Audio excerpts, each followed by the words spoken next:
Morning, Deacon John here. It's time for the Blue Wire Vicarious Schools video today. Today is May 4th, and today is National Day of Prayer. You might have seen that on the news that many local offices in the city of Detroit are having prayer services today. Isn't it a blessing that each and every day you have prayer in your school? But today, take some time to say an extra little prayer for your family and friends and anyone you know that needs one. Everybody have a blessed day. And now for this day in history. Here's a look at this day in history. May 4th. In 1626, Dutch explorer Peter Minuit landed on the island now called Manhattan.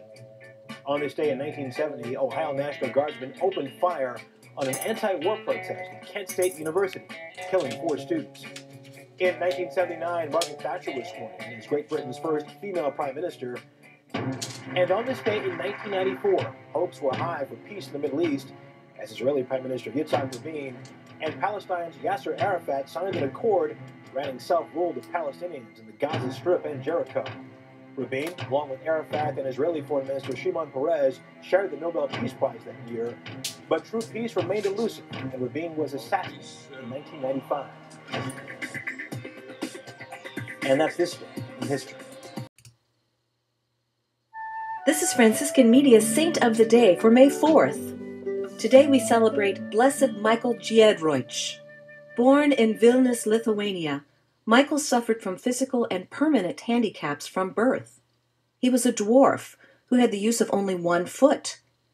Because of his delicate physical condition, his formal education was frequently interrupted. But over time, Michael showed special skills at metalwork. Working with bronze and silver, he created sacred vessels, including chalices. He traveled to Krakow, Poland, where he joined the Augustinians. He received permission to live the life of a hermit in a cell adjoining the monastery. There, Michael spent his days in prayer, fasted and abstained from all meat, and lived to old age. Though he knew the meaning of suffering throughout his life, his rich spiritual life brought him consolation.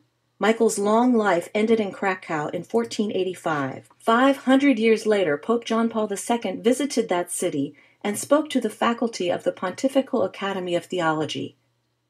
Among those the Pope cited when he referred to the 15th century as the century of saints was Blessed Michael Giedroyc. Our verse of the day: God sees not as man sees, for man looks at the outward appearance, but the Lord looks at the heart. Something to think about today. And our joke of the day: what did the ocean say to the beach? Nothing, it just waved. Enjoy.